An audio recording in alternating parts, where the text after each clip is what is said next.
Harmon, what's up, man? What's going on, brother? You hear me? Yes, sir. Sweet. We're rocking and rolling. I added you as a friend because you had a William Montgomery parody page. And then Okay. from there, you went back to who you originally are now, who is Harmon, and realized that you made a post a few weeks ago talking a little bit about your past and stuff. And you said that you were in recovery. And so I was like, hot damn, man, this dude's fucking hilarious and he's in recovery. So I was like, why not shoot a shot in the dark and see if he wanted to come on, man. So thanks for coming on, Harmon. Good to meet you, bro. Hey, brother. Thanks for having me, man. I'm glad to be here. So, Yes, sir. Good to see you, man. So tell my audience a little bit who you are and where you come from and a little bit about yourself, man. all right. Yeah, I have like a little sinus infection going on right now. I think I told you about that. I just want to make everybody aware. So if I have to cough, I'll try to do it away from the microphone. I But think we're both a little bit nasally yeah, tonight, man, honestly. yeah, I've been sick for the past couple days, but yeah, I go by Harmon Comedy online. I started off with a William Montgomery parody account a little over a year ago. Okay, so let me go back a little bit. So I've been doing some sort of comedy for I've done stand up for about 3.5, maybe 4 years now. But I was always the funny guy on Facebook. I was the funny guy in the Facebook comments, and I'm the funny guy with all my friends and all that. So then people told me to branch off and try TikTok. So I did TikTok for a little bit until I had my daughter gain some followers on there. And I just always have fun having people laugh and having a good time. And I enjoy social media more because it's less face-to-face interaction. You know what I mean? Like I could just be who I want to be on that. So it's been fun, Yeah. man. So I've been doing comedy for a while. I've always like kind of fancied myself a writer more than a performer. I enjoy that aspect of it. And so I started just like coming up with these jokes in William Montgomery style just because I like to challenge myself a little bit. And I love his fucking style, dude. Just like everything about him. Hmm. I could never mimic him in real life, but on paper it sounded good. So I just started doing that, and I thought it would be hilarious to join the other Kill Tony group as Memphis Strangler and just like kind of troll people and shit. I started doing it, and people were digging what I was doing, so I just like kind of kept up with it, and that's me from like a comedy standpoint. And then I kind of branched off from that group because the guy running that group was like a fucking Nazi. Not not to get into drama or anything, but I was just like, I don't dig what you're doing here. No, man, that's how some people are, dude, with their Facebook groups, man. I don't know what kind of sense of authority they decide that they become or who they become in their mind, bro. But like, dude, the dictatorship's real in them Facebook groups, man. It's fucking wild, bro. It's weird. It's so It fucking is weird. super weird. The is it a personality complex? Is that what they call that shit? Probably. Yeah. Yeah, it's some kind of weird dynamic, man. I'll Main tell you one character thing. syndrome. Yeah, yeah, it could be that too.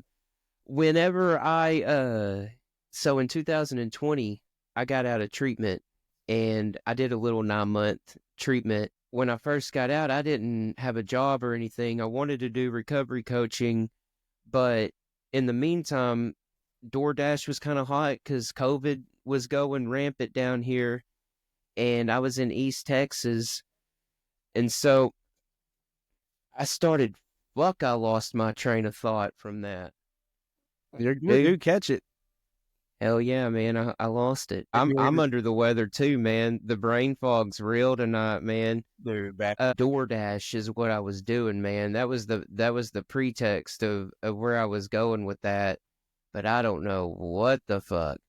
Uh it just completely slipped my mind there. I'm sure we're gonna Holy have plenty shit. of that tonight, dude. But I Hell like yeah, man. I like how you So said you got out of you got out of treatment and you wanted to become like like some sort of counselor. I've always said that people either become like drug and alcohol counselors or phlebotomists. You know, like that's what they decide to do after treatment. yeah, yeah. So what I did was I became a peer support specialist, man, and I started working at this place called Cinecor here in East Texas, and it was a new program. It was called YRC. It was Youth Recovery Community. I was also coming off of probation, so I was still like in my fourth and fifth year of felony probation. Hindsight, I evaded in a motor vehicle, got in a high speed chase back in 2015. Ugh.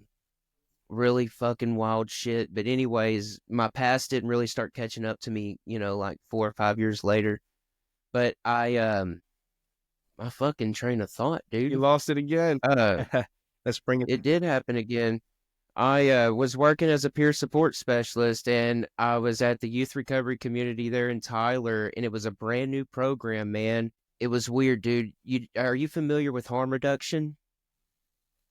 Uh, like what it means, or is that like a Like, yeah, well, like harm reduction, it's a different pathway of trying to achieve sobriety.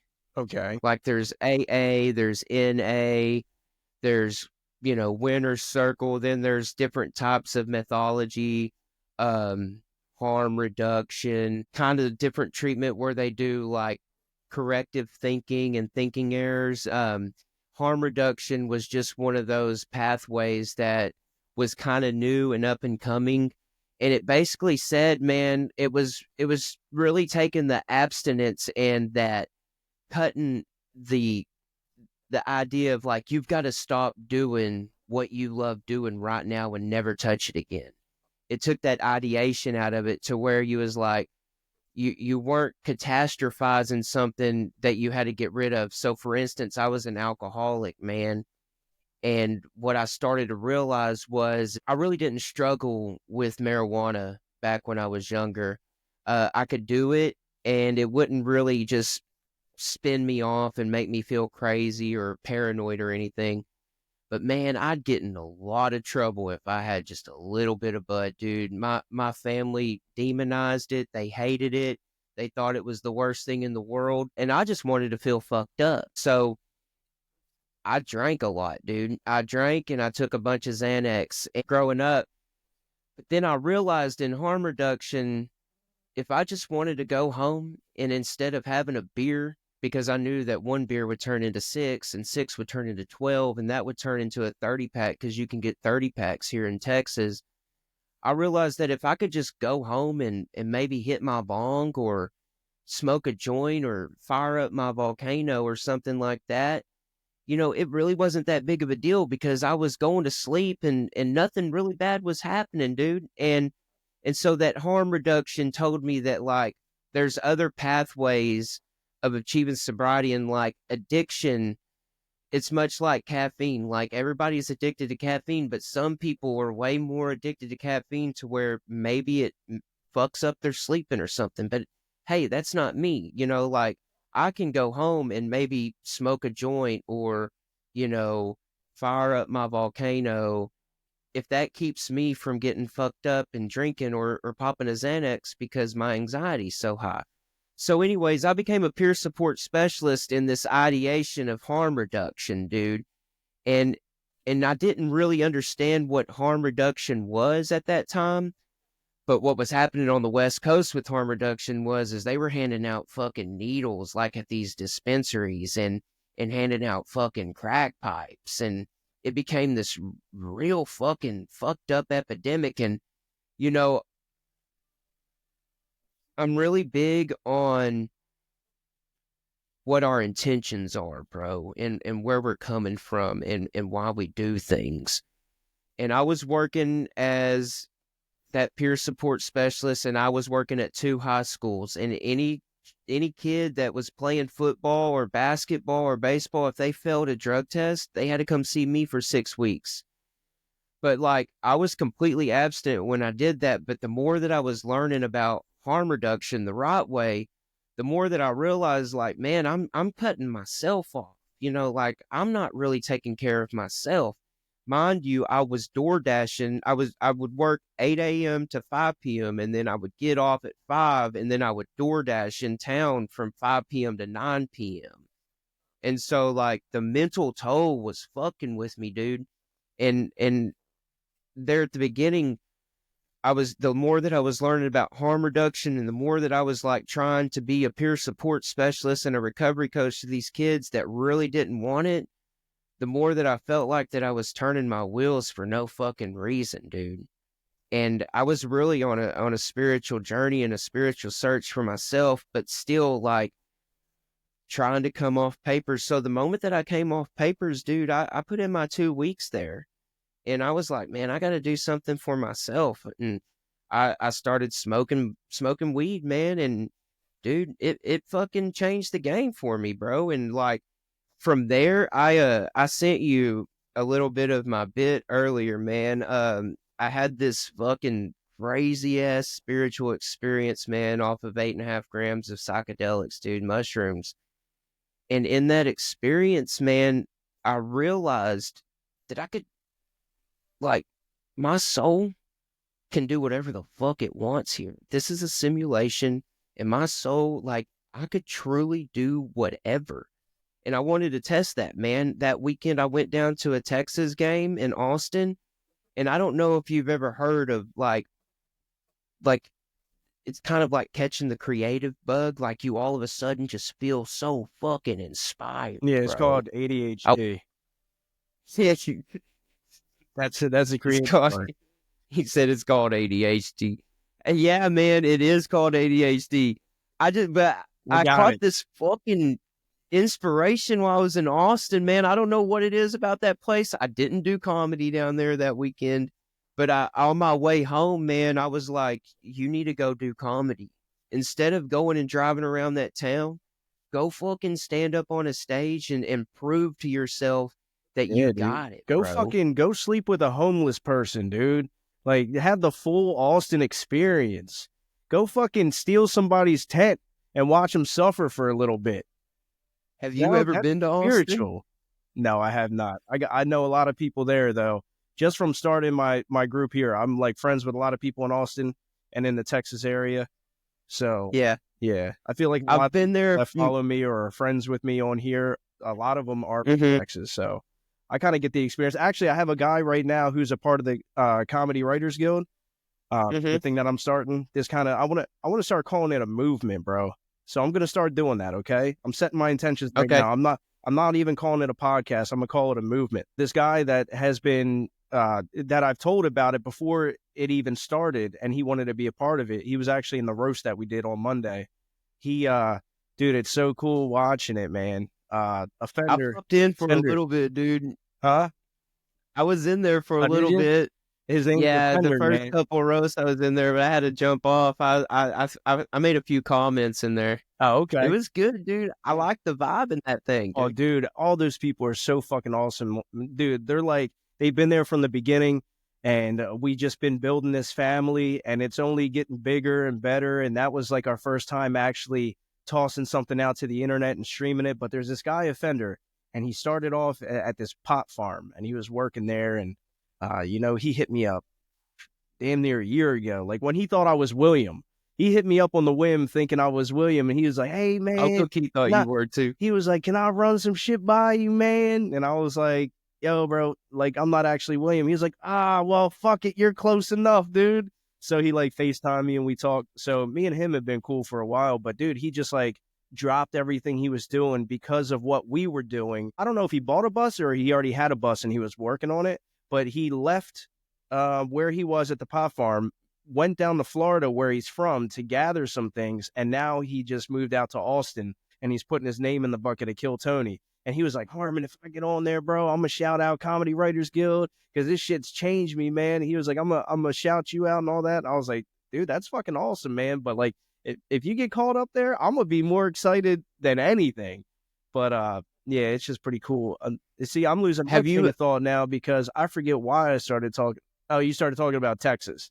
So I got it. That's why I started thinking about it because I have him now. And as soon as he got to Texas, he was like, Harmon, you never had a guy like me here in Austin. He was like, you might have connections in Austin, but you never had a guy here like me. I'm going to be pushing Comedy Writers Guild out to anybody that wants to listen. And I was like, fuck yeah, dude. Sounds good. So, what's the premise of Comedy Writers Guild? Okay. So it started off. So I always wanted to do a podcast. I started a podcast with my buddy. It didn't really get anywhere. We didn't even push anything out yet. We have like 3 recordings, and it was called Full Circle, but FOOL, like just a couple of fools in a circle. Yeah. So I thought that was going to go somewhere. It didn't go anywhere. But I've had this idea for like almost 2 years now because comedy has really taken over my life. I became obsessed with Kill Tony. Like obsessed. At the time, I had like my own home remodeling company. And so like I'm in people's houses just with my phone on, just, you know, fixing their kitchens and shit and just blasting Kill Tony. And like I listened to episode after episode and I became obsessed. And I was like, man, I really want to do something like this. So Tony has inspired me a lot. The whole concept of Comedy Writers Guild, what it started off as is a podcast. And that's what it was. But now it's branched off into many different things.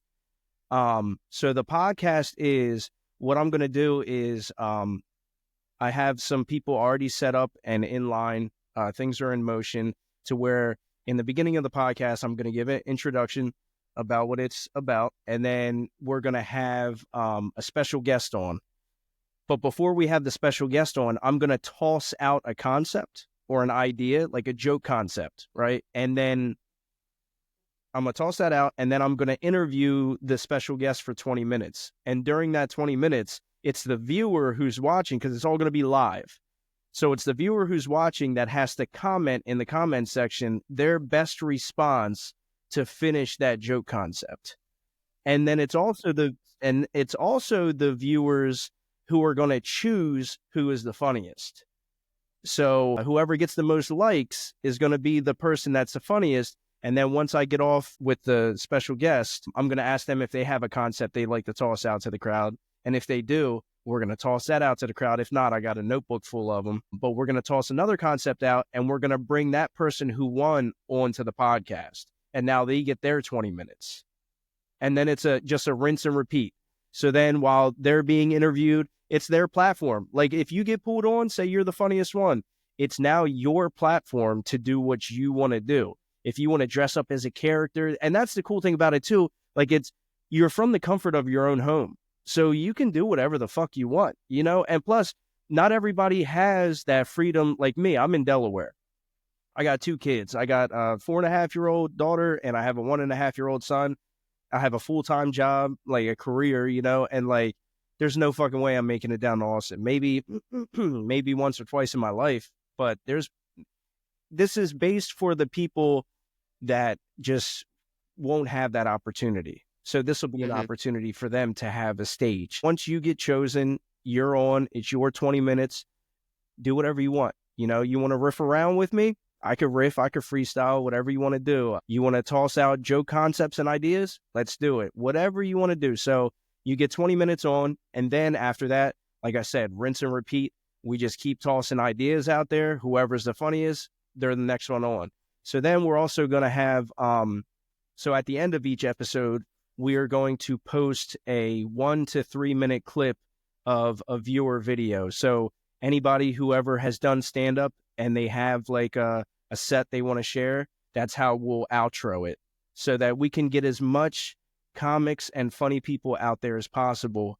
Because I'm not like, I don't like gatekeepers, man. You know what I mean? Like, I don't want people saying what is funny. I want people to say what is funny, like the majority. Right. So I just want it to be like a complete, I always say this in the Discord and in Comedy Writers Guild when we're all talking and hanging out and stuff.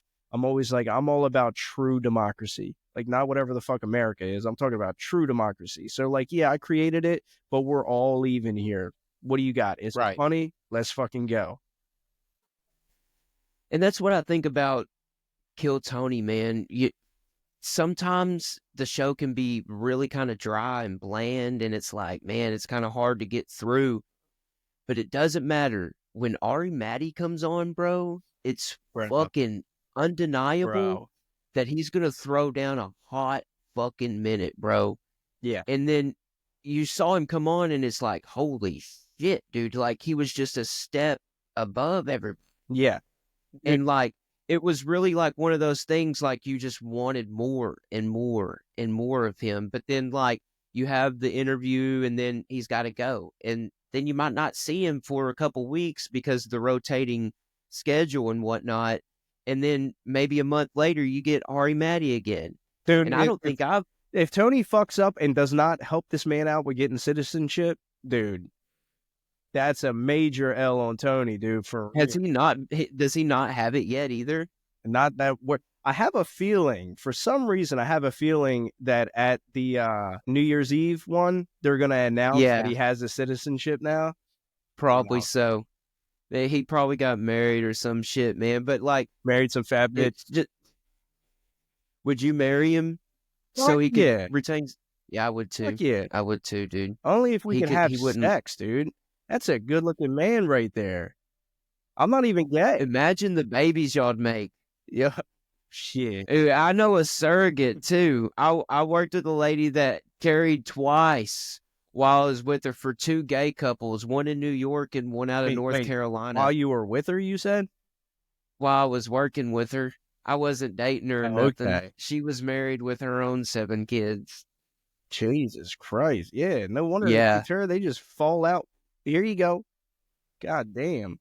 She was very, very little. 125 pounds to 135 pounds. She was tiny, dude. She was like itty bitty, dude. I need like at least... And I didn't know how much money she made off being a surrogate, but like... I think it's like 30, 40 grand. Yeah. And then you get pictures of the babies as they grow up, and you don't even have to, be there when they're crying in the middle of the night. Or if you want to do a podcast at a certain time, you don't have to rock them to sleep, dude. I know, you got 2 gay men for that. You got Ari, Matty, and you. Damn right. Fuck yeah. Yeah. So you got a little bit of a story. You struggle with some shit, man. Oh yeah. So were you strictly an alcoholic? You mentioned weed and alcohol. No. So my drug of choice was Xanax and alcohol. So that's what I really struggled with. I have 8 years sober, right? But not fully sober. So I slipped up a couple times. I have 8 years sober off of heroin, and that was my drug of choice. Any form of opiate was my drug of choice. But it's been at least a year and a half now, maybe close to a year and a half. But I slipped up. I went and got a Xanax prescription from my doctor because I was struggling with anxiety. And actually, like 3 years ago, I did it. And I was like, I got this. At the time, I had like 5 years sober. And I'm like, listen, I'm having like panic attacks and stuff like that. And it was legit. I wasn't trying to bullshit them. And I don't even think I was trying to bullshit myself either. I think it was just one of those things where I'm like, oh, I'm so far removed from that stuff, I'll be all right. But no, bro, I'm just not that guy. I'm not that type of dude that could just, pop a little football and be okay. No, it's bars after that. So yeah, I went and got a script, and I took them as prescribed for about 3 days, and then it was just off to the races.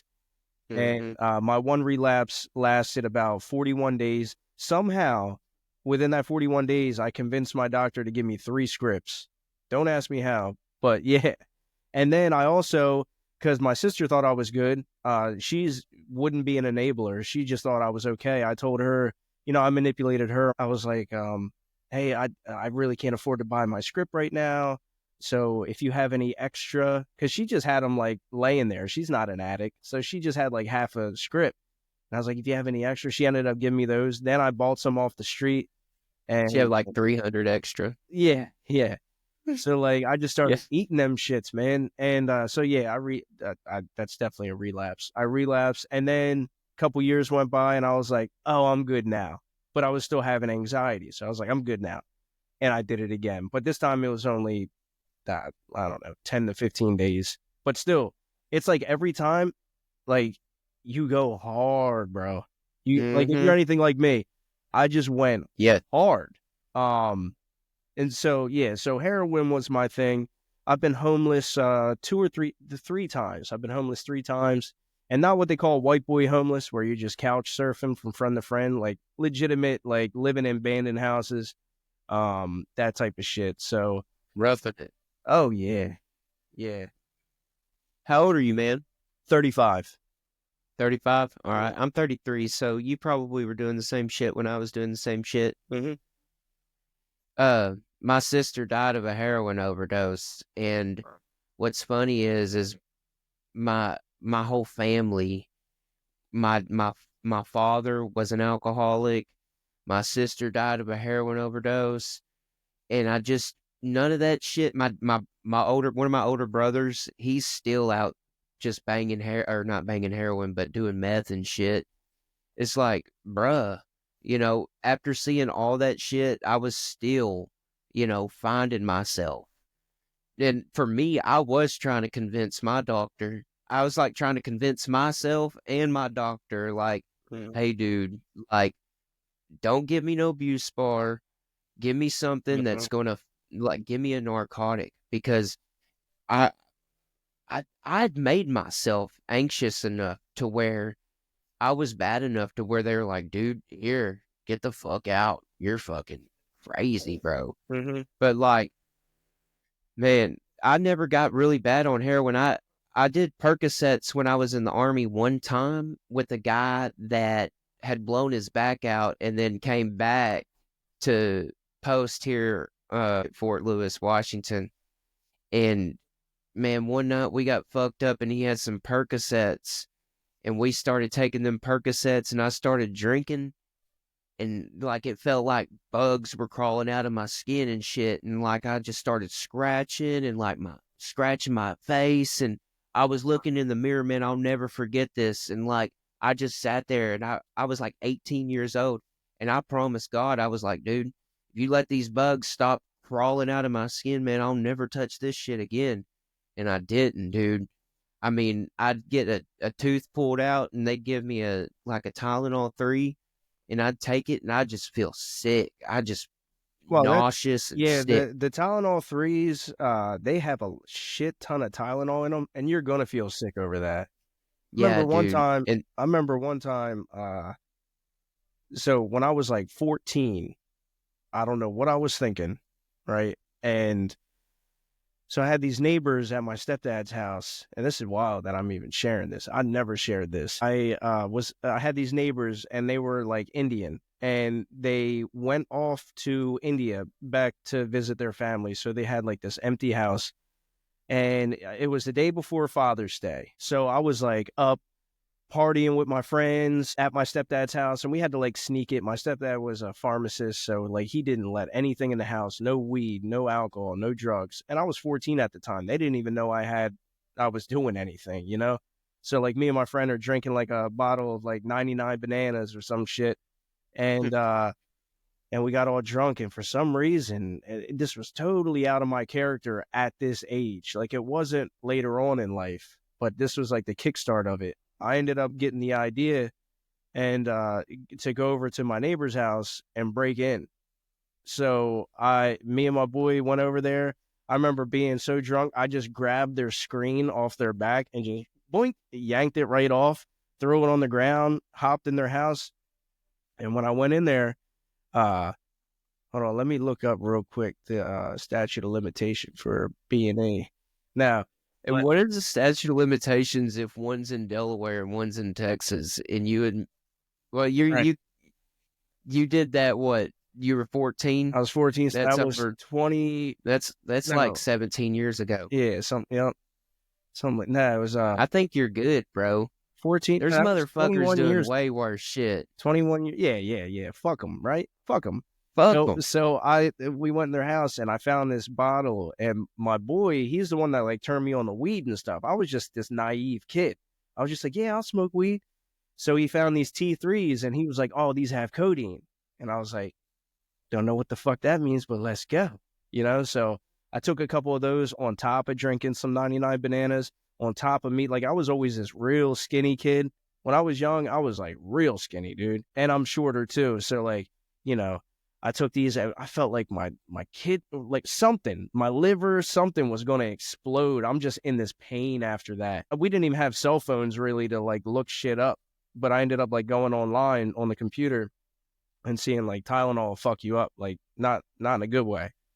And so Mm-hmm. I ended up having to cancel going out with my sister and my dad for Father's Day because I was just laid up in bed sick. And my mom was just yelling at me, I know you were doing drugs, you know, all this shit. So I feel like a piece of shit for that. Dad, if you're watching, I already admitted all that to you, but I'm sorry.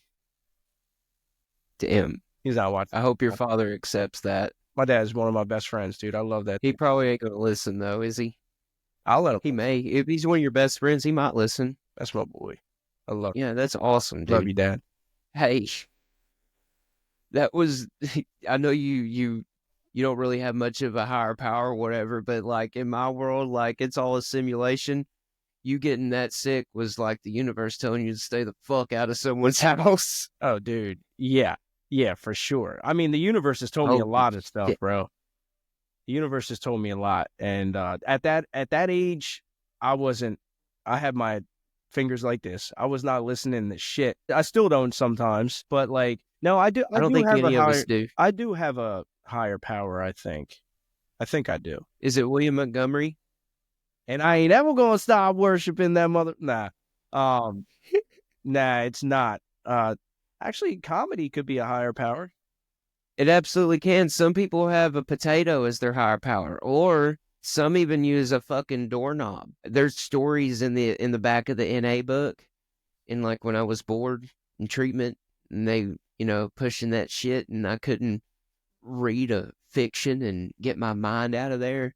I'd have to go take my mind out on like someone's story, which was great, man. It's good, like them putting that effort in.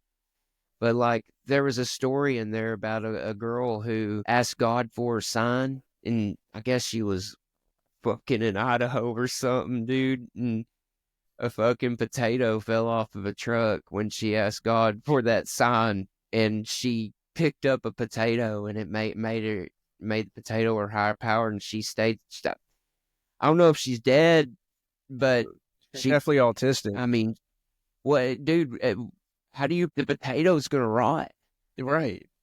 What did you get another like potato? That chick, it was like God made us in His image, and she's just shaped like a potato. But maybe she thinks that it's just she could get a different potato, and maybe it just maybe there's conscious. I don't know. But some people also use doorknobs. And the only thing I don't know here in Texas, dude, when we were in high school, if you ever farted in class, doorknob, and like, yeah, and you get punched. Y'all ever play the doorknob game? Yeah, y'all played that shit up there? Yeah, fuck yeah. That's crazy as fuck. Well, anyways, if you didn't say safety, and someone else said doorknob, they got to beat the fuck out of you till you got to a doorknob. So I always and I have fucking bad gas, dude. Like I eat a little bit of ice cream, and I'm fucking.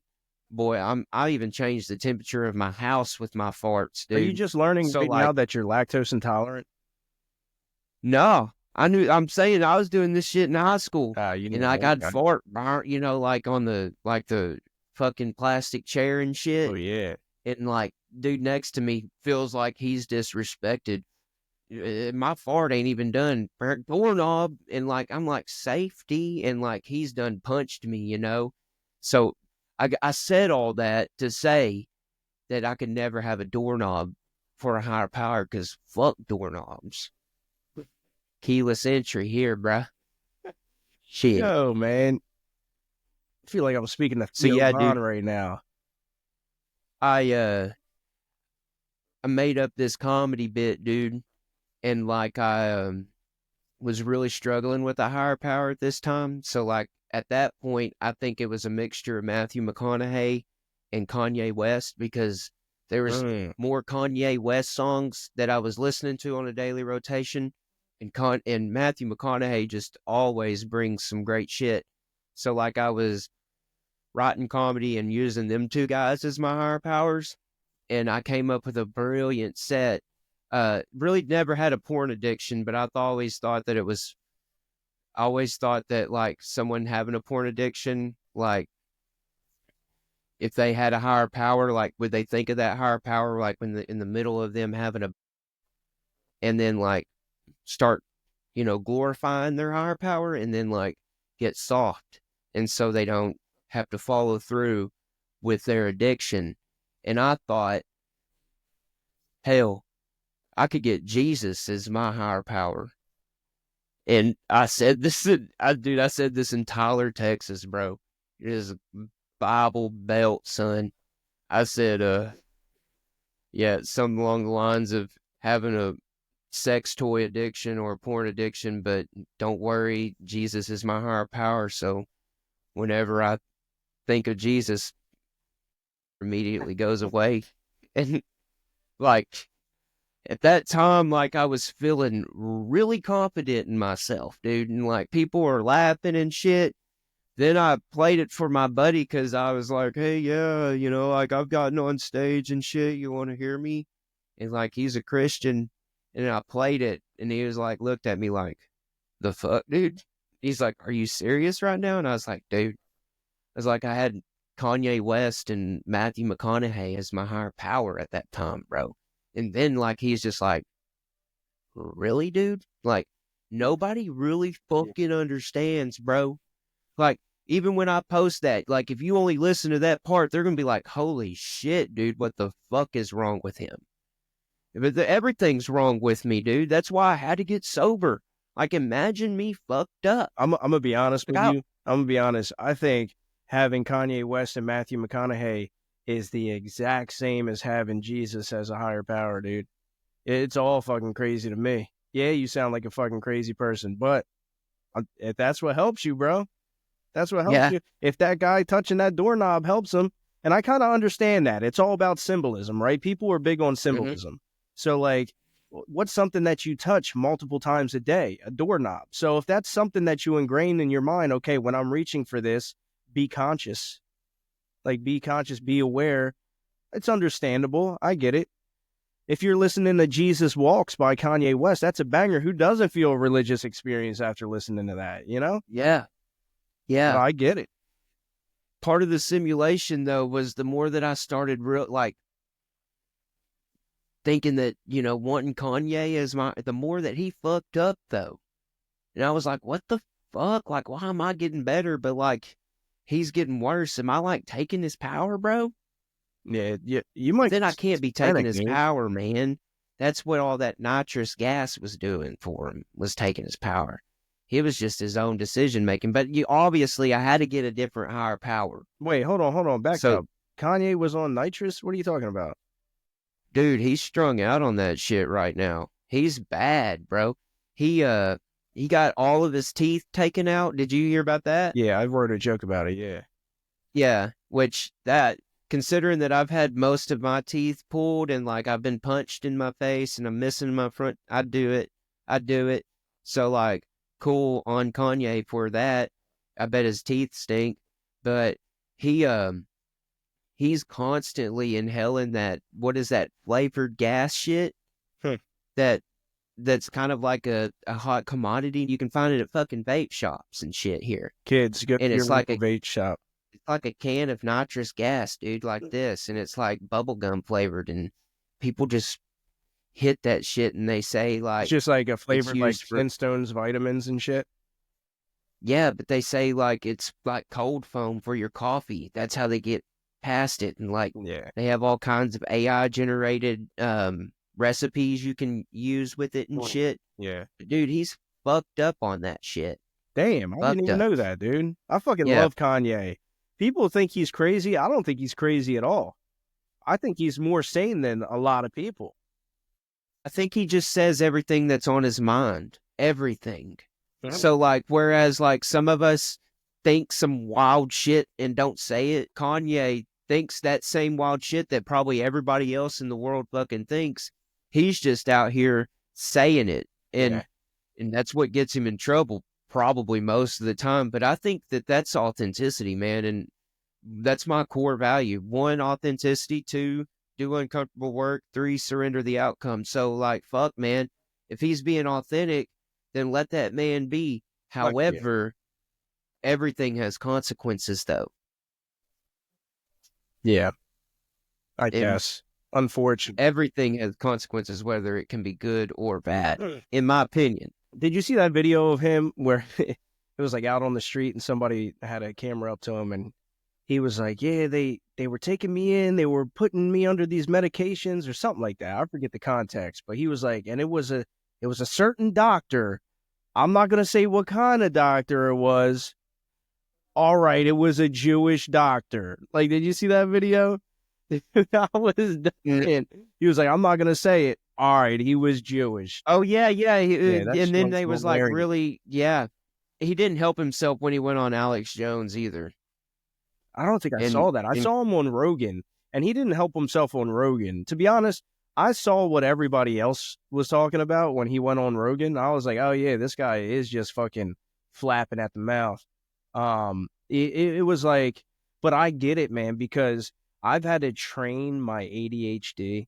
Like, I have really bad ADHD, especially like my brain. I have what's called hyperfixation ADHD. So when I get on something, like on a topic, like right now it's a podcast, it's what I got going on with the Comedy Writers Guild. I'm fucking, that's all I think about, my kids and this. So it's like I obsess about shit. And Kanye just needs to learn how to just fucking fine tune that stuff. Because if he fine tunes it, and so does Alex Jones, actually, now that you mention him, Alex Jones can go off on some rants, bro. But like, if yeah, they both learned how to fine tune it so that they could communicate it a little bit better, I think it'd be, I think they'd, you know, they'd be viewed totally different. They're like, okay, these guys aren't just rambling fools. They actually have full coherent sentences that are followed by other full coherent sentences. You know? Harmon, you made me connect something here, man. And it's Kanye and the doorknob. All right. And it's the fact that how you can have Kanye, or how Kanye could have worked and did work as a higher power in my life. And it's funny, but it's true. And the reason is Kanye and I are diagnosed the same bipolar disorder. I'm very manic at times, and then I get very depressed. And when I was not connected to those feelings and emotions, it would just be manic, don't understand it. I'm very energetic, feels like I'm doing a bunch of meth, can't sleep, anxious, crawling out my skin, pacing back and forth. Boom, crash. I'm sad. What the fuck is wrong with me? You know, like, and it was like up and down, up and down. But with Kanye, I was still on medication at the time, but I'd known that Kanye wasn't medicated. And it was very apparent in his life because of his swings, man, like the shit that he was doing and, you know, just how he was acting and stuff. But I also would feel that when I was in mania, I would feel how I would see him act. But so now I'm kind of like, you helped me have an epiphany here. Like, holy shit, dude. Like, Kanye being my higher power at that time was probably showing me what not to be so I could be more spiritually. And like, I was just hyper fixated on him I can see that. because of the same diagnosis and shit. And now I'm not even medicated, dude. Like, I feel better than I have in my life, albeit today I feel like shit because of whatever the fuck is going around here. Yeah, I got the But same like, shit. mentally and spiritually, dude, I Yeah. don't have them swings. And so like, you have to really be honest with yourself and how you feel emotionally and mentally to and understand that you're gonna feel sad and you're gonna feel depressed, but like, we don't have to live in that. Or you're gonna get manic. And so when you get manic, there's ways to like bring that mania down and kind of calm yourself. And I Yeah. don't think that those are things that Kanye could do because everybody around him wanted something from him or wants something from him. Yeah. So that character is a fucking moneymaker. Oh yeah. And so for him, t- that's his demise because he doesn't get to feel any resolve or solutions from that bipolar disorder because of the money that people make off of that. That's fucking wild, bro. Yeah. I mean, everybody's in Hollywood are just a bunch of whores, dude. You know, they just get taken advantage of. It's just this money making scheme. It's quite sad, but it's like people know it and they still go for it. Um, yeah. I don't know. I tried the whole higher power thing, like in the sense of higher power, and let's just use the word God. Even though like AA and NA talk about just a higher power, just like that's it. Just whatever it is, just a higher power. But in the sense of like a God, I don't know, man. I just think that consciousness is just so deep and nobody knows what the fuck is going on. But at the same time, if you have a bunch of books that like I'm the type of person, I'm a no nonsense kind of, well, I can't say I'm a no nonsense kind of guy because I just write constant nonsense all the time. My jokes, like when I'm being serious, like if I'm like trying to dive into an ideology, I would say I'm a no nonsense guy. And like once you start throwing things out there that just don't make any fucking sense, or they just completely what's the word I'm looking for? Uh, like you'll have one line that just goes against everything that you would think that that certain religion or ideology would be about. You just lose me instantly. When you're contradicting yourself, that's the word I'm looking for. So I don't know, man. That stuff gets a little spicy. So your concept of your higher power, man, like would you say that, it's consciousness for you? Yeah. Because I mean, that was a very young time in my own recovery, and I was also rebelling against people that told me that I have to have it a certain way too. Yeah. That's kind of why I was also like really intrigued with harm reduction. But now you said consciousness. That's where my higher power resides because, dude, I could have the most fucked up day mentally, but then I can go and sit down and then do my little meditation, which sounds cliche, but I go into my consciousness and I don't want to get drunk. I don't have the urge to get drunk. I don't have the urge to get high. Hell, I don't even smoke as much anymore now that I don't take my psych meds. Like, it's all channeling consciousness and energy. Mm-hmm. Oh yeah, and what you got to do is realize that there are other consciousness, there are other conscious people out there, right? So like AA, what do they say the opposite of addiction is? Connection. Exactly. Mm-hmm. So like I found something within my consciousness and what I'm doing with people like right now, you and I talking right now, like this it's not like this angels are singing type of thing, right? But this is like a spiritual experience for me because I'm going to gain something from whatever the fuck we do here tonight. I'm going to take something with me and you're going to take something with you, even if we're just bullshitting or whatever. And there's something to that. And that's what like spirituality is to me. Right? Consciousness, man. Comedy Writers Guild. One thing that when I was watching that live video, you get a group consciousness. You get a vibe of like, you see everybody's been there for a little bit. They kind of got a rapport, a camaraderie. Mm-hmm. So they're able to be comfortable enough with one another to kind of go at their head and roast them a little bit and shit. And so you said Comedy Writers Guild was something that you connected to, and that's fucking consciousness, bruh. That's what I'm saying. In my opinion. That's what I'm saying. That's why I'm trying to bring people together with it because that group consciousness is fucking amazing, right? So something that we do in a Comedy Writers Guild, I'm like going little off topic. So it seems like you're fine with just no topics, bro, jumping around and shit like that. So, but it ties into it. So like what we do in the Comedy Writers Guild, if you're not a part of the Discord, bro, I highly recommend being a part of the Discord. Like that's where it's at. Not even like the Facebook or YouTube's going to be where it's at too, because we're going to post everything on there. But we're just getting into the posting of things. So anyway, Discord's where it's at because we all hang out in there. It's just like this, but there'll be fucking 15 of us in there. And we're all talking and communicating. Dude, I got guys in there right now as we speak, just chilling, hanging out from all different parts of the United States. Actually, outside of the United States. There's a guy in fucking Australia that comes in there. So it's like bringing all these people together. And like there was this guy that was in there. There's only 2 people that have left Comedy Writers Guild because they had an issue with me, but they didn't necessarily have an issue with me. I think they had an issue with their ego, right? And they were trying to like claim it as their own kind of. And I wasn't, I wasn't for that shit. Like I said earlier, yeah, I created it. I created Comedy Writers Guild, but I don't even look at it as my own. It's for the people, dude. It's open source, right? Anybody can use it. It's a platform for everybody. But these guys are like, this one guy, I'm not going to mention any names, but he was just like, when we started talking about the roast, he started saying like, well, I'm only going to be a part of the roast if I'm the one hosting it.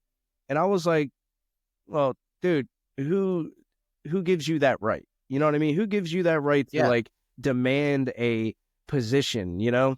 And I was like, if anything, I want Shane to be the roast master, which he was. He ended up being the roast master just because I thought he like deserved it.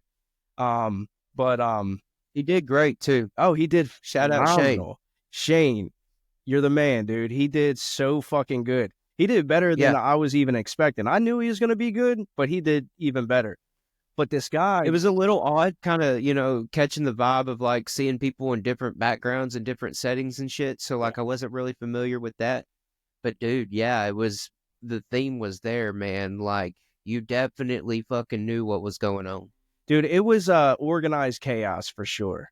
You know what I mean? Yeah. Like everybody did their part. They played their role. They did exactly what they were supposed to do. It was like it was me, this chick Erica, shout out Erica. She's the one that came up with the idea. And then I was like, yo, Shane heard about it after the fact. And he was like, yo, that's a great idea. And I was like, all right, team up with Erica and make it happen.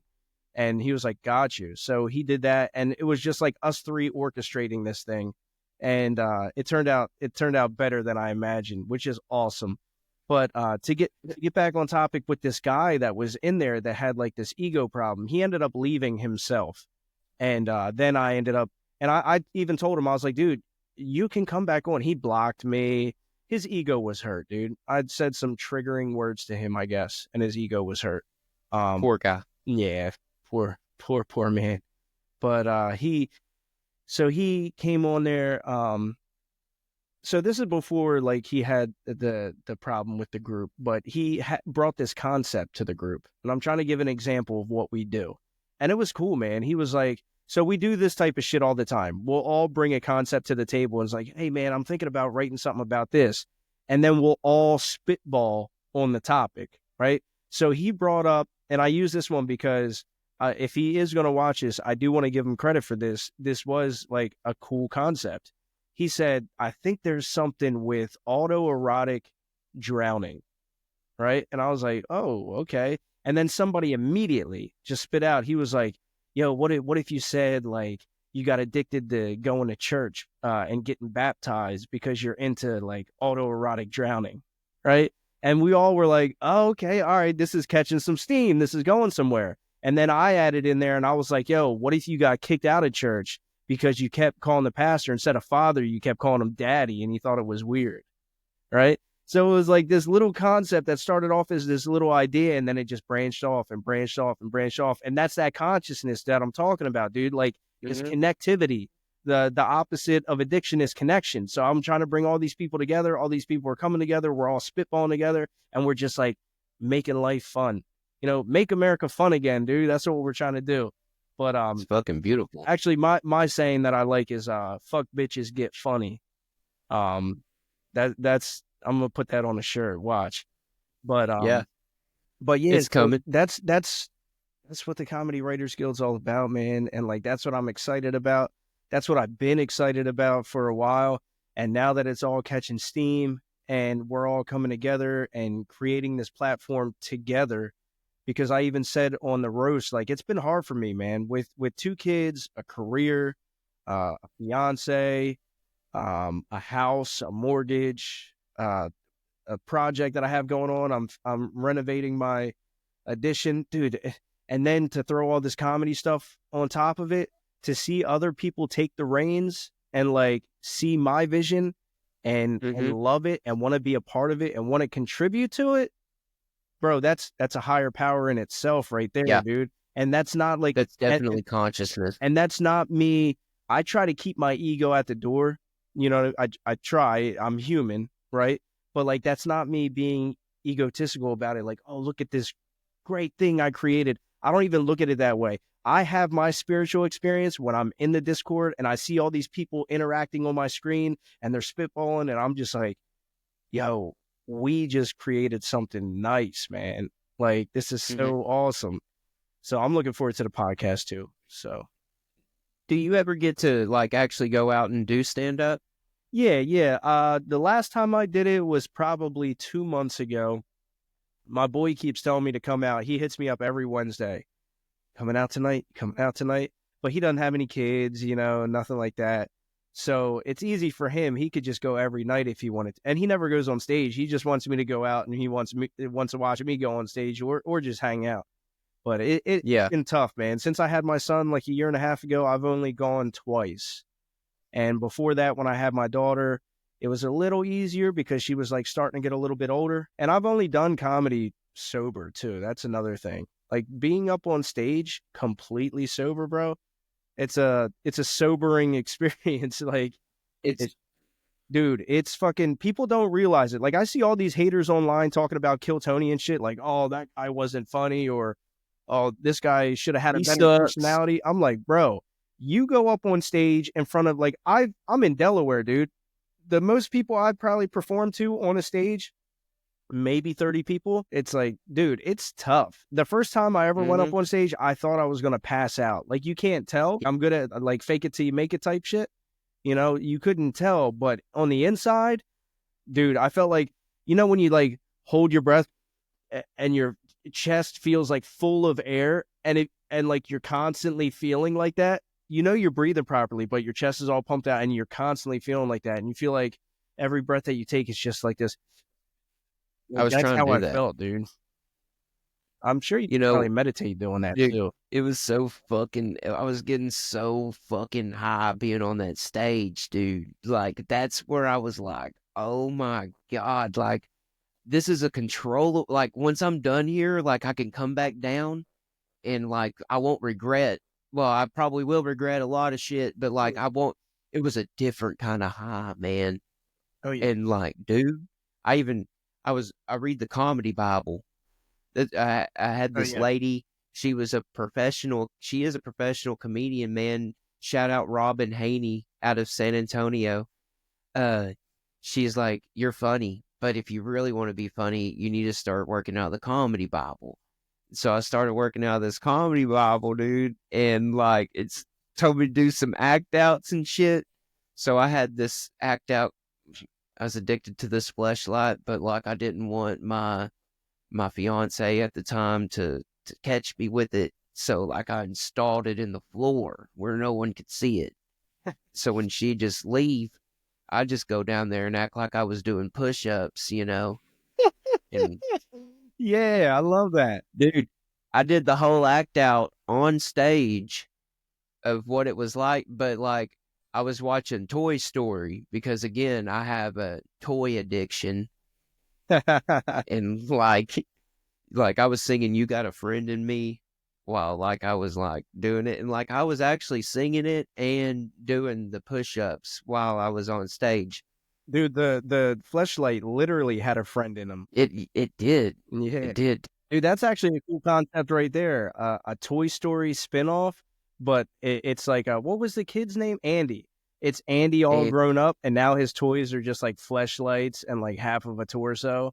Like, that's a fucking well, some of them were already real borderline fucked up. You remember that doll with like Yeah, with the with legs the legs? and the fishing pole. Damn, bro. The 9-year-old fuck? me was fucking rock hard watching that shit. Dude, I just wanted Andy's toys to be okay. That's all I want. Yeah, fun fact. Uh, Tom Hanks voiced Woody. But did you know that Jim Hanks, Tom Hanks' brother, voiced the doll that you pull the drawstring? He voiced the doll, and he voiced all of the characters out of Universal Studios. So like all those voiceovers and shit, he did all that. It wasn't Tom Hanks, it was his fucking brother. No shit. Yeah, You ever see that Tom Hanks' son thinks he's like Jamaican? dude, that's some weird shit going on there, man. Yeah, you got that. What happened? I don't know. Wagwan there. You know what I mean? You know, Rob Schneider was doing a lot of movies, and he admitted that he wasn't there to be a dad. Tom Hanks did a lot of fucking movies, and his son ended up Jamaican. Yeah, what the fuck happened, dude? It is wild. Did he take him to that island to do Castaway with him and leave him there? Maybe. You know, people leave their children places. Yeah, Epstein Island. What if he left him at that other island? Oh, Yeah, Epstein. Ooh. Damn. damn. Come out Jamaican? If you got on Kill Tony and you got a golden ticket and say like you were like Ari Maddie status and like you got encompassed with all that Hollywood shit, what would you do? You think they're encompassed in Hollywood? Well, I mean, you think that if they go to Netflix, I think True. Netflix is kind of Hollywood. I think it's turning Hollywood. True. I think, like, I still see a bunch of comics doing Netflix specials, but somebody True. somebody Good point. should, like, I feel like Rogan would have done it already, but then again, I don't like that. I don't like it. It seems more like gatekeeping, but then again, is Netflix gatekeeping? Anyway, I'm getting into some shit. So what's your question? Like, do you think that I would just be like full blown Well, Hollywood? you know how Hollywood is, man. Like, it's predatory and shit. You know what I mean? Like, you was mentioning that. And Yeah. so, like, if you had the opportunity to, like, go and do that, you think, how would you handle yourself? Never. I'd never handle myself like that. I pride myself in I will never sell out. Like, I would, first of all, I'm never going to make it to that status anyway. I told you, like, my dream would be to be a writer of some kind, like write jokes for people or whatever. Even when I talked to William, the first time I ever talked to William, he was talking about there was another guy that was like ripping him off. He wasn't saying that I was ripping him off. He was like, there was another guy that was literally ripping him off, just stealing his content and just posting it and acting like William on a social media, not like making jokes like him. You get what I'm saying? Just like whatever Like, William. completely, like, taking him on, and, like, if someone would message him, he would take on his person. No, he wouldn't even answer messages, right? But what he Oh, would yeah, do, okay. so like if William That, would post, if like William would post something on Instagram, the guy would just immediately take it and post it on Facebook. Like he's trying to get monetized from William's stuff. And William didn't like that. And he said, I thought about paying the guy to just fucking stop, you know? And it was funny because the first time William hit me up, the first time he ever messaged me, I remember I was taking a shit.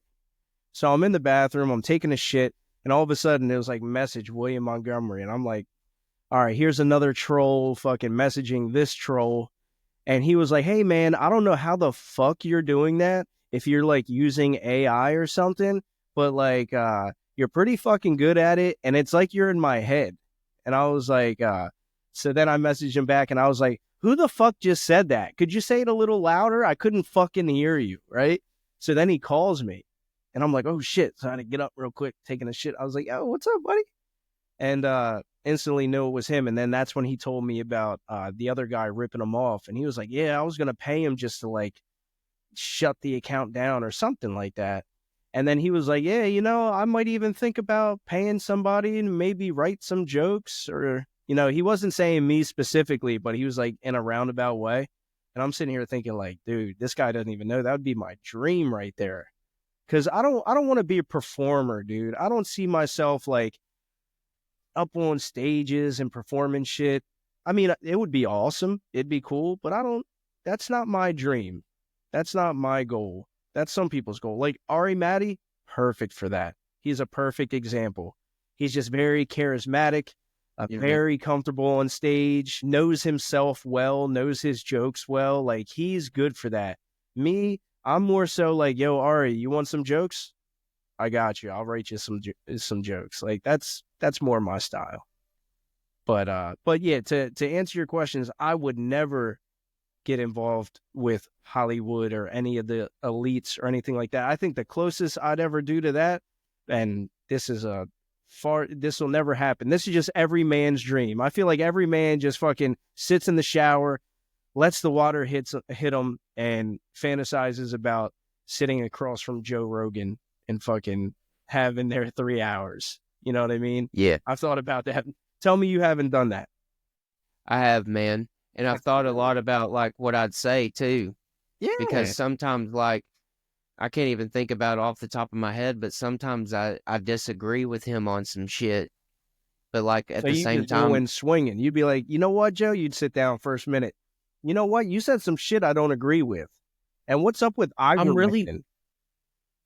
I'm really big on stigmatizing shit, dude. And as a person that's been where I've been, like the statistics show, like I shouldn't be who I am. Like I should be kind of not this.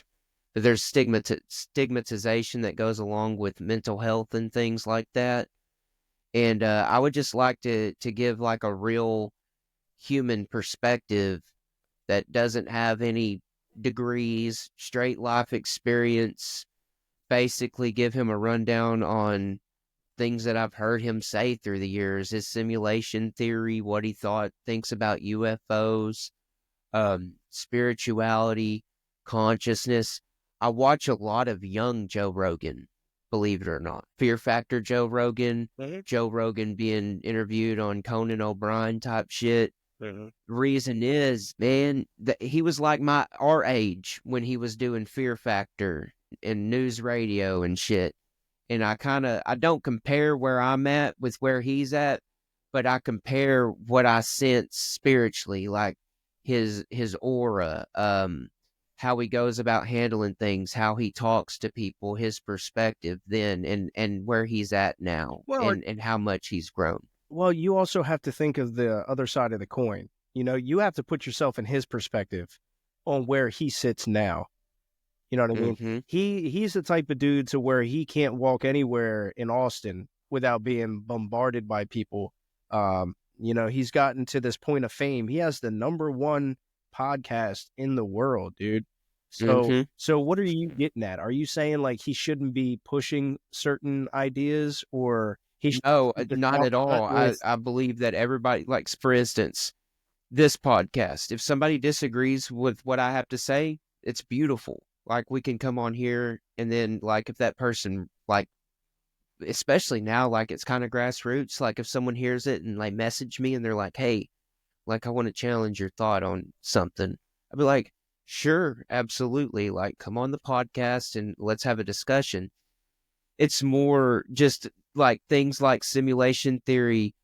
Um, for instance, like if I were to sit down with Joe Rogan and like he'd be like, "Why the fuck are you on my podcast? Who are you? Like, where are you coming from and why are you here?" I'd be like, "What do you think happens to your soul when you die?"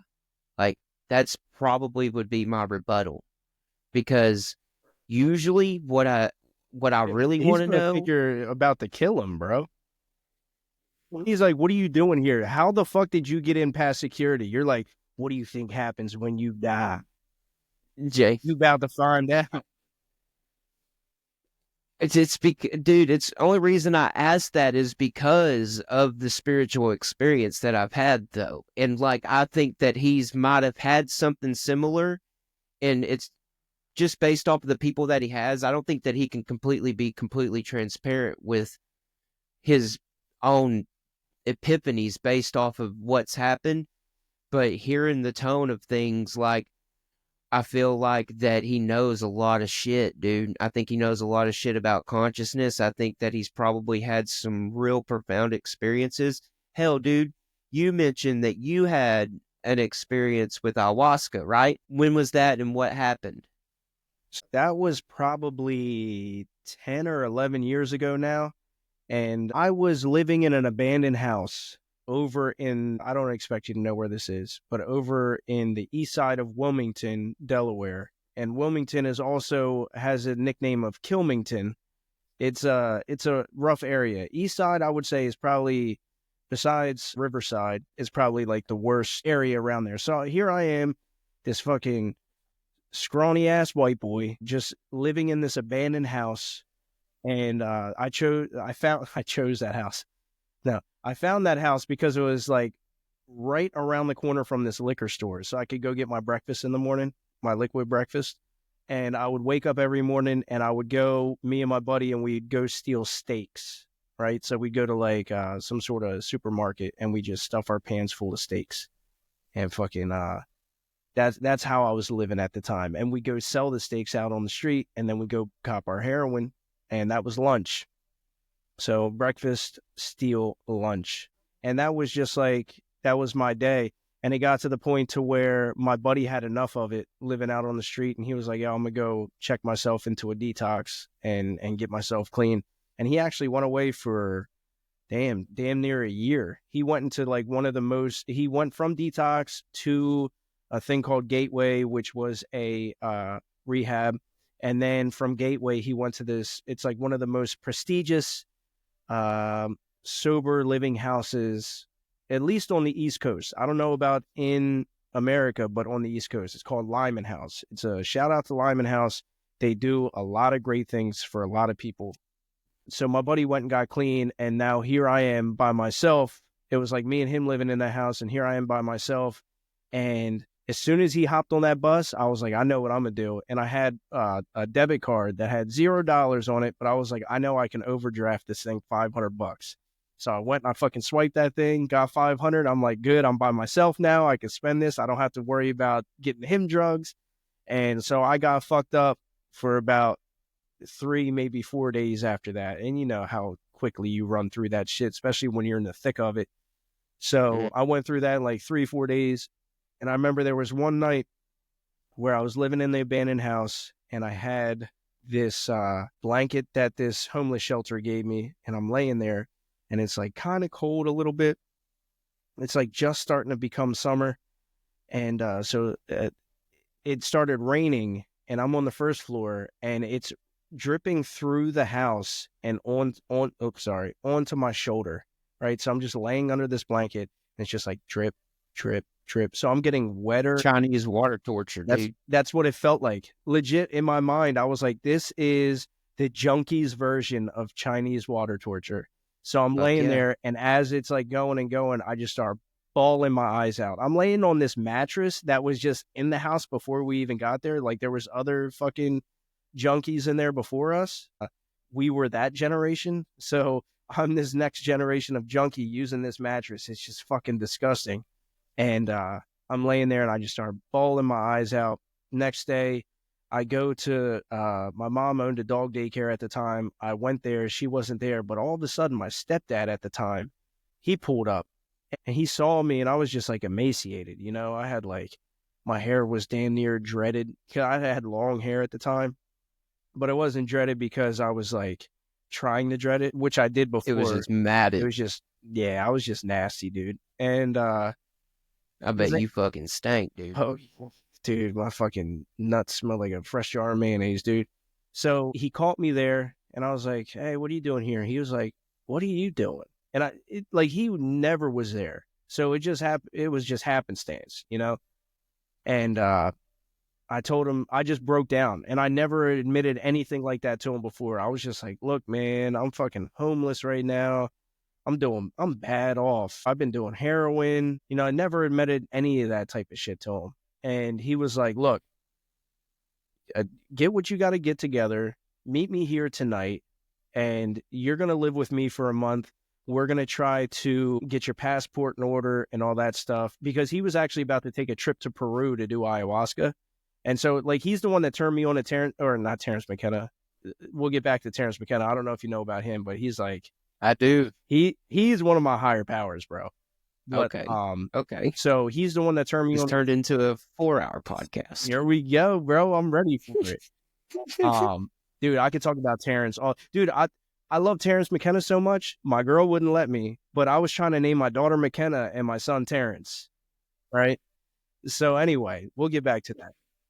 So he's the one that turned me on to Joe Rogan, who turned me on to Terrence. But he was like trying to find some stuff with himself because he was bipolar and he's the smartest man I ever knew.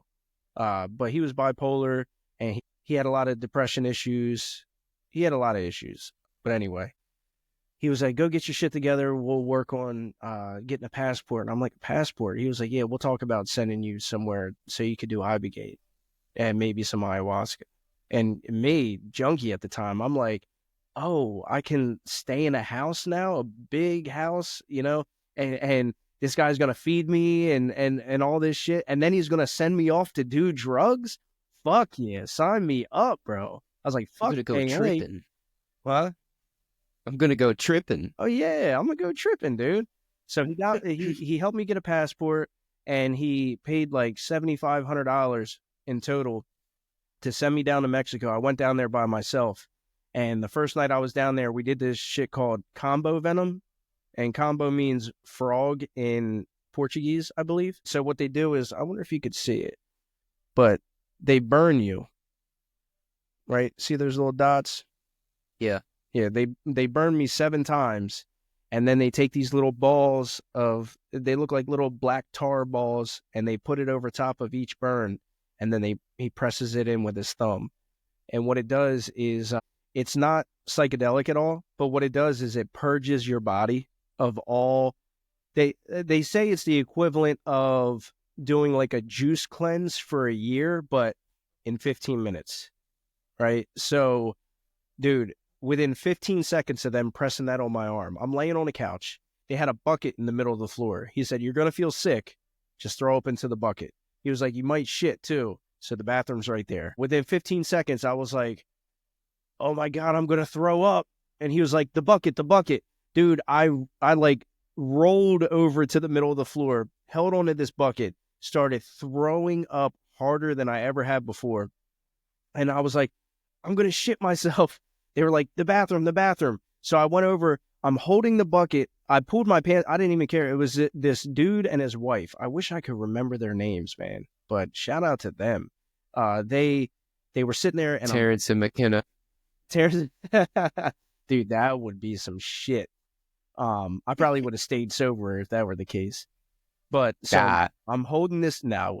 No, I'm holding this bucket on the toilet. I pulled my pants down in front of both of them. I didn't give a fuck. I sat down. I almost just like sprayed the back of the toilet. It was bad, dude. So I sat down. I'm holding this bucket, and the sweat that was pouring off of me as I'm shitting and throwing up at the same time, it was legitimately like somebody had a gallon of water and was dumping it on my head, and it was just streaming off of me. Like it sounded like somebody was pouring something into the bucket, and that was my sweat. So I'm shaking. It's taking all the energy out of me. And afterwards, when I turned around and looked into the toilet, it was black. The shit that was coming out of me was pure jet black. So it detoxes your body. It gets rid of all the shit that we put into our body from our processed foods and all that. It cleans you up so that your body's ready and refreshed. And for the next night to do an Ibogaine experience. And Ibogaine is something. It's for those that don't know, it comes from the iboga tree. And what they do is, I think they grind up the roots of the tree. Could be wrong. And I'm fine with that. I've heard this. I'm fine if that's what it is. And then they weigh it out accordingly based on your weight. So I had to take like 900 and something milligrams of this stuff. So they just put them in capsules. They like weighed it out and they put it in capsules. And then you just take the capsules as pills. And then you wait for your trip to start. And the trip is unlike anything I can't remember much of it, but it's unlike anything I've ever experienced. It's almost like it puts you in different real life situations. It's almost like, if you want to talk about a simulation, dude, the way to tap into that, like, yeah, you can do DMT, you can do ayahuasca, and you can see some shit. But this stuff is like, it's not like you're seeing shit in a trippy sense. It's like you're watching a movie. So I had this thing happen to me to where it was like, I saw these 2 beautiful tribal African black ladies, and I was just like, it was like watching a scene of them. It was like somebody was recording it, and I was just watching them. And it was like I was there experiencing a moment with them. And I remember specifically at one point, they're both just like talking, and I don't know what they're saying. And they both throw their head back and they start laughing. They're like holding hands, and they throw their head back and they start laughing. And as soon as that happened, it like freeze frames. And then I get taken away out of that moment, and now I'm in another moment. And I was like, the fuck just happened, right? And mind you, so I didn't say this. So while I'm laying there, I'm laying in a bed by myself. They actually had a doctor on site, a Mexican doctor, and he would come in periodically and like take my blood pressure and everything, because it can be dangerous too. So it's not something to like order on your own and just fuck around with.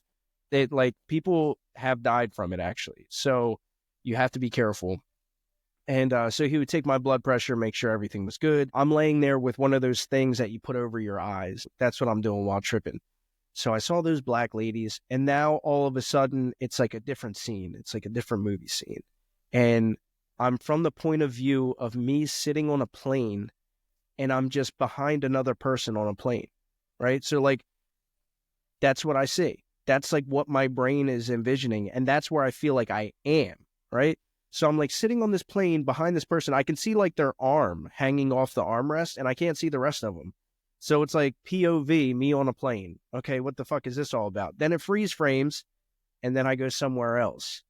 And I'm like, what the fuck is this thing trying to show me? Like, what is going on here? I still don't know, but like what my mind tried to interpret it as, because it showed me many other things, and some of them I can explain, some of them I don't even remember, or I can't explain. But I think what it was trying to show me is that, like, I was literally witnessing at that point in time something that somebody else was witnessing. Like, I was like tapping into their consciousness. And it was showing me that we're all connected in some way, right? That's what I believe. Who fucking knows? It could just be I was high as fuck, and who knows what was going on. And then the next night, actually, not the next night, they made me take a break because it could be kind of rough on your body. But the night after that, we did ayahuasca, and I thought I was gonna die, dude. My heart was like beating out of my chest. It was all a little too much. I wasn't in a good headspace. Obviously, I was just homeless, drug addict, had nothing going on good spiritually or mentally in my head. Not given the right guidance while taking ayahuasca can be kind of tough too. Like when my stepdad went and he did it, he said that they taught him like a trick where you can kind of go like that with a breathing technique, and that'll kind of pump the brakes, because ayahuasca, it'll start off as like geometric shapes and patterns and stuff, but it'll start coming towards you. And it's like these fractals are like coming into you and like going past you. It's kind of like, you know what the Mandelbrot set is? The what? The Mandelbrot set. No, but It's like I was going to ask you about fractals. You don't know what fractals are? I definitely know what fractals okay. are. I see fractals every time I take a trip, man. Like, Yeah, that's how it's. even if I do like a light trip, the sky turns into a grid. Yeah. And I always wonder what that is. I think it's just trying to show connectivity. I'm not sure what it is, why that happens. But these fractals, They were coming at you? Dude, they're going through you. It's like, and I didn't know how to pump the brake. I was unaware because I went before my stepdad. He told me afterwards. He's like, there is a way to pump the brakes on that. And I was like, dude, I wish somebody fucking told me that, because this shit's just coming at me at light years, per hour. Did you feel and this is an odd question, but you probably understand, did you feel a sense of infinity? No. Interesting. Do you know what I mean by that? Yeah. Well, that's why I was bringing up the Mandelbrot set. The Mandelbrot set is this mathematical equation that is typed in. You'd have to look it up. I'm no mathematician, but they type it into some sort of program, and they set the program for like different colors, so you can see like the different. Each color represents like a number. It almost looks like a crazy, trippy background visual that you would have like a screensaver. You know what I mean? Like it you just look at this thing, but it's like never ending. You're always going into it because it's like a mathematical equation that never ends. But when you like throw like colors in there and stuff to like replicate the numbers, it makes it look like a trippy visual. Like you're just never ending going into this equation. It's hard to explain, and I probably sound like a fucking retard right now, but I'll I'm send it. visualizing, like you said, screensavers, so I'm thinking like the stars flying by me and shit. Kinda, kinda. I'll send it to Huh. you. Anybody interested in watching this, look Mandelbrot set. The Mandelbrot set. Mendel Bronson. No, Mandelbrot. It's Mandelbrot. Mandelbrot. I've never fucking heard of that in my life. Dude, And you're now, tomorrow, I'm gonna be doing some shit, dude. And out of nowhere, it's gonna just be there. gonna Like, pop up on your algorithm, bro. yeah, Uh-huh. and like, but like I say, simulation, man. But it pops up in like the algorithm of my life, man. Could be riding the bike, and like my 12-year-old son might say, "Do you know what the process, the Mandelbrot process?" He's like, "Do you know what that is, Dad?" Like, it's just crazy shit like that, dude. Synchronicities and everything. The fractals, dude. And it was that freaked me out because for the longest there, like if I did a low dose of mushrooms, I could see the fractals in the sky, and like sometimes I could see them on the wall, and everything was like symmetrical and in perfect grid-like type shit. Even the grass outside was in grid-like squares. But then that time that I just did 8.5 grams, man, it took forever for that grid, that fractal, but like it like you said, it consumed me, man. Like it went through me, and like I felt like that I was seeing with my conscience, and much like my chest was pumping through my, my heart was beating through my chest. Mm-hmm. Felt like I couldn't breathe, and I was on my knees, and then like I stopped breathing, and then it was like doom, and I was in this sphere that was a grid-like sphere, and I was on the inside of it. And on the outside of that was black space. It was black, but I could identify the black as whatever created this, whatever is in charge of this. I knew that that's what that was, and it made me feel dread at first. It made me feel like this overwhelming sense of dread. Like, even in recovery at that time, I was 3 years in recovery. It was like, it made me feel like that the decisions that I was making out of ego and self was going to separate me from everything, including my son. And that, yes, we are more than this. Yes, my soul is eternal. So energy is never created nor destroyed. I'll never die, and I'll never be able to have this connection again based off of the decisions that I was making. And then immediately in that dreadful feeling that I was having, I felt an infinite sense of love, like peace swept over me. And there was another guy there, and him and I spoke a different language, dude. We spoke fluent, what seems like it could have been Russian. I don't know what I said, don't know what he said back to me, but it was dialect, and everything had a weird accent to it. And from that point, dude, I realized, like, all right, like if I just intentionally show love, just go out here and just love people, just show So everybody love, when you were and saying love there's nothing, myself too. Huh? that's the most important, and that's actually hard for people like us too. I struggle Mm-hmm. with that all the time. But Loving yourself. oh yeah, oh yeah. Negative self I'm talk my is worst like enemy, bro. I'm most fluent in negative self talk, for real. So yeah, we are our worst enemy. When you were saying that there was another guy there, you mean like in that realm, not physically with you? No, there was a physically. Oh, okay. Uh, After I came back, once I had like experienced like the inner consciousness thing, I came back and was having a conversation with the person that was with me, who was, by the way, freaked the fuck out. He was freaked the fuck out. We was speaking some type of tongues, man. I don't know what the fuck it was, but I had a vision that I went viral, and everybody could see me at that moment tripping.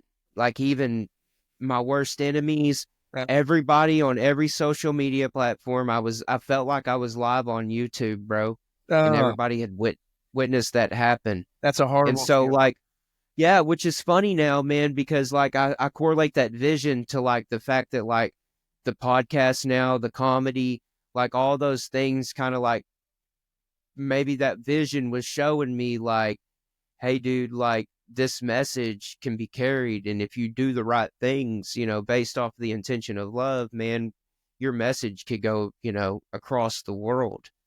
And it was, dude, I felt scared, bro. I felt exposed. I felt vulnerable. I felt doxxed. I felt like that people were going to show up to my house. I ended up leaving that guy's house walking, and I was going to walk back to Tyler, Texas, which was 30 miles from there because I felt like that I needed to.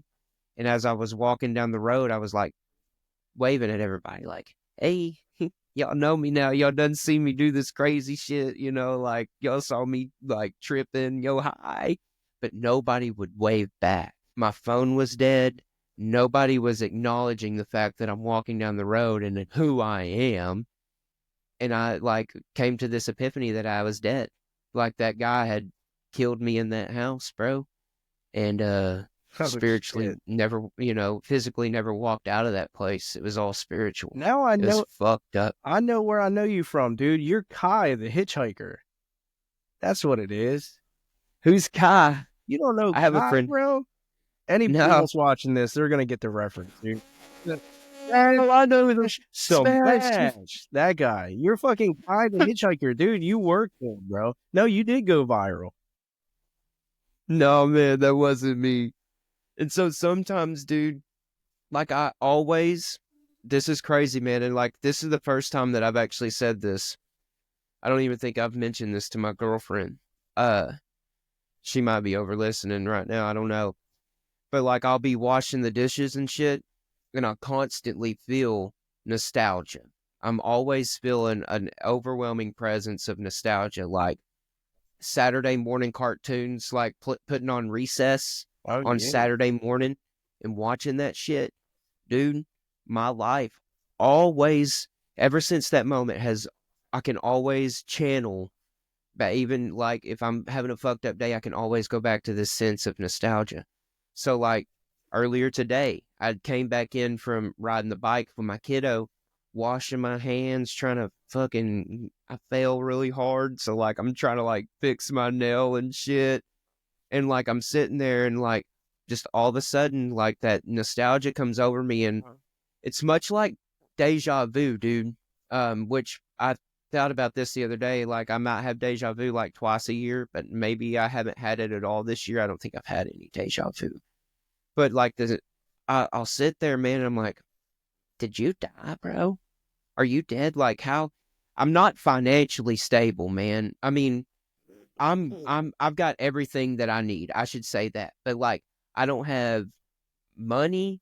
I don't, I don't have, but somehow every single day, it always works out. It always works out. Everything kind of just falls into place.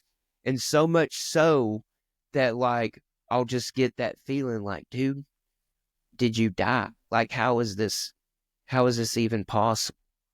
And so like, it's just weird, dude. It's a weird fucking feeling. But ironically, it helps my mental health too, because of the fact that now that I know these things and I've seen these things, I really try to really love myself more and be more self-conscious and more should I say self-critical of how I go about thinking about myself and talking about myself and loving myself, simply for the fact that I am like dead, like it's just like I just want it to be better, I just want to keep expanding.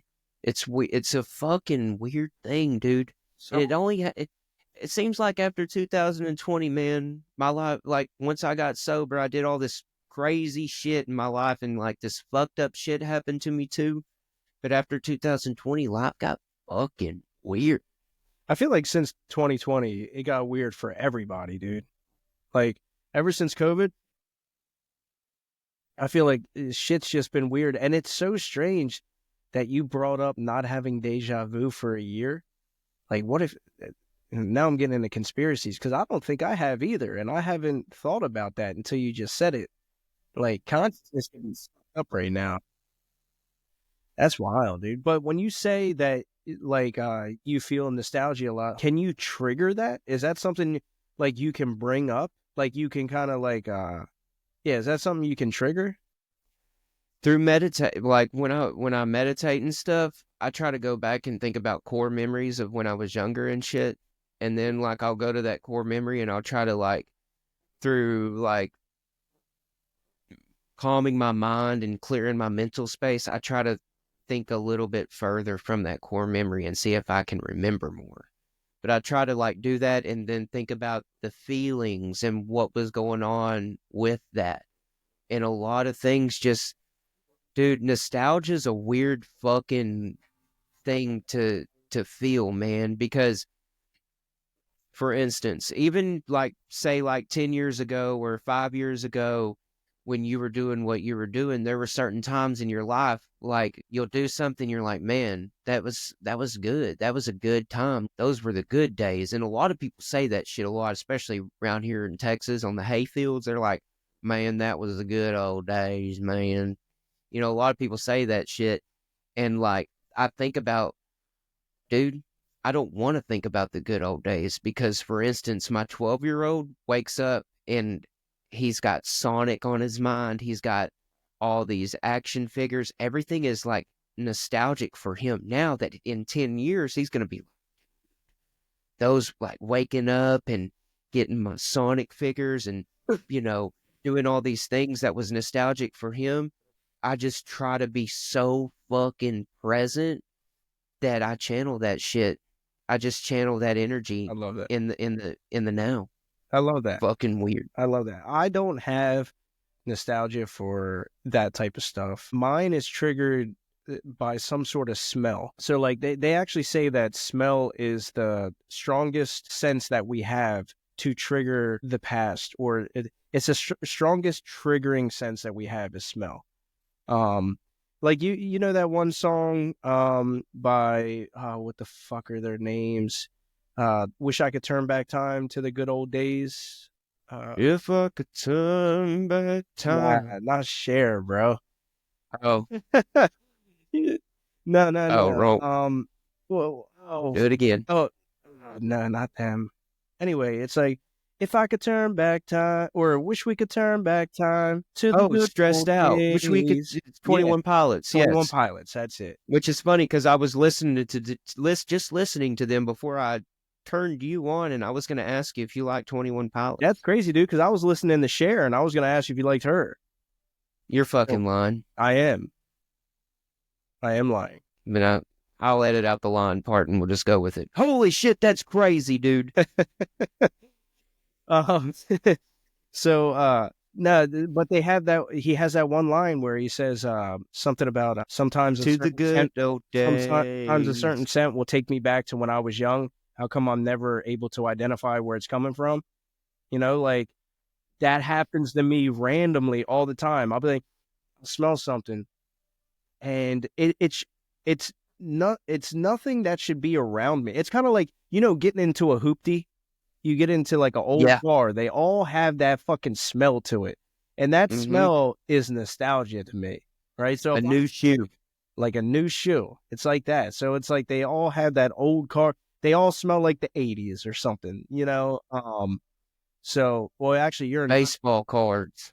I was born in 89, so I don't know what the 80s smelled like. But yeah, yeah, if you were to open up Pokemon cards and flip through them, like that smell. But it's always something and it comes out of nowhere. And it's not like anything that should be, I could be out in the middle of the street and all of a sudden I just smell it for a second. I'm like, oh, nostalgia, you know? And it's like, what the fuck was it? And it always just hits me for like 5 seconds at most. And you're trying to pinpoint what it is. You're like, what is it Mm-hmm. that I'm experiencing right now? It's crazy. Do you know what do you think you know what it means? Because I try to figure out everything, dude. Yeah, so do I. I overdo it. I overanalyze. Same. No, I mean, I heard somebody explain, like some sort of neuroscientist explain what it is that, what's the other one? Deja vu is. And deja vu is when your brain fires. So you have like short-term memory and long-term memory. And it's when they kind of flip-flop for a second. Like there's some sort of brain activity that happens to where your short-term is now introduced to long-term. So something that you're experiencing right now seems like you've experienced it before. So they kind of That have that. makes a lot of sense. They kind of have that figured out a little bit. But then again, that's probably just like a theory or something like that. A good excuse to say that it's not something like from a simulation that I might have done this before. Yeah. Yeah. So if you think I mean, there is a lot of evidence coming out recently that we are living in a simulation, but even Neil deGrasse Tyson, who's a total cuck, by the way, and don't edit that out. I can't stand Neil deGrasse Tyson, bro. Dude, I know, I don't either. I don't like it. He's such a contrarian, man, in like the most optimistic way. Yeah, you know what I mean? He's just got a punchable face, bro. Yeah, he does. He's got that going for him, too. Yeah. I'd like to start talk with him. I saw Sirius the other night, and it was fucking beautiful, dude. It was like putting off all these crazy-ass colors. So I think this is all based off of experience, and like eventually, like I want to have scientists on, you know, because I watch science videos. I'm not a scientist, man. I don't claim to know shit about shit. I just go off of my own experience. But for instance, the nostalgia thing, I want to identify why I'm feeling that and where it's coming from and why I'm feeling it. Especially like, for instance, like when I'm depressed and shit. Why are you feeling depressed, man? Like, let's figure this shit out. Like, why are you projecting, bro? Anyway. Well, when did you start using drugs? When I was 13. That's probably what it is.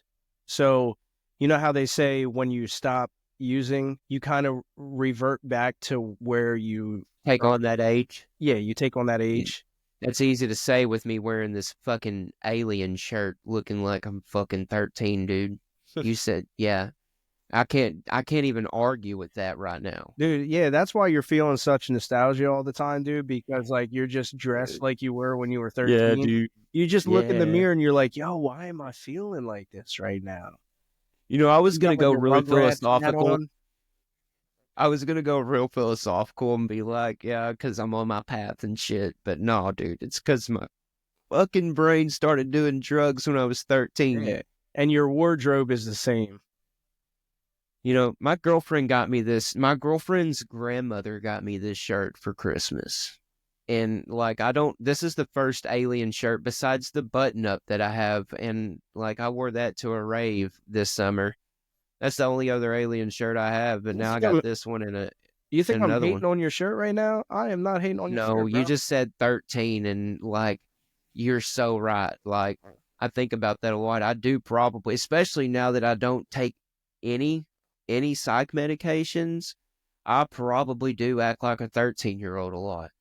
I'm like moody and shit sometimes. Like my dogs are yelling at me and she like barking at, you know, the mailman. I can be hormonal and moody and like want to listen to Juice WRLD, dude, and like not talk to nobody. Just listen to fucking Limp Bizkit and throw that nostalgia back.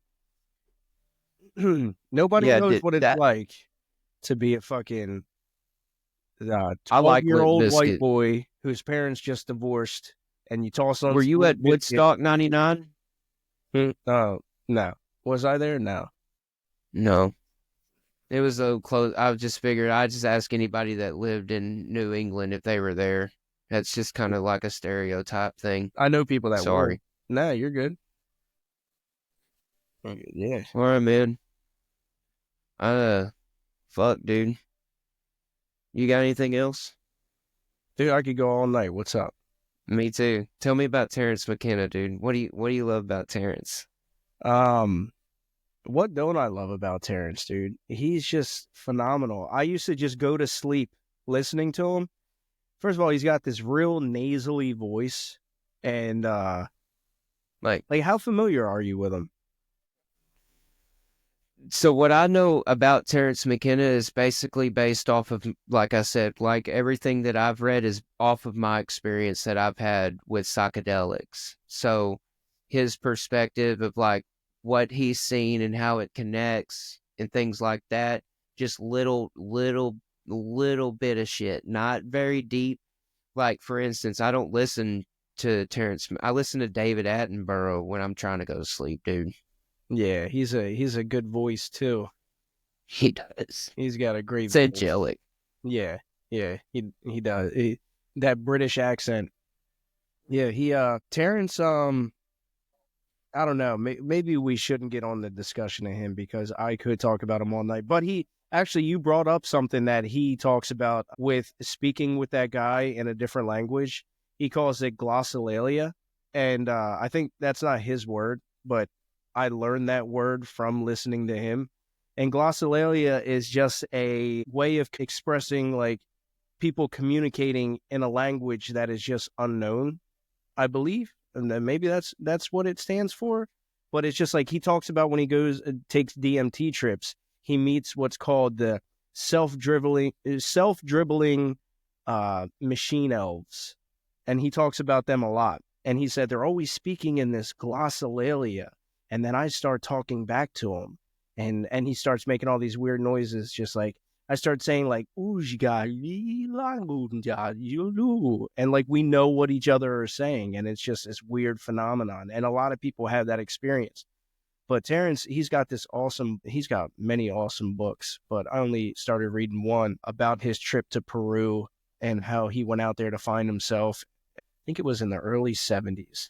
And it's just like when the hippie culture was going on, and he was just really, him and his brother Dennis were really into psychedelics and learning about them. And Dennis is now like one of the leading, like, I don't even know what you call it, mycologists or something. Like you watched, I'll tell you what I'll do.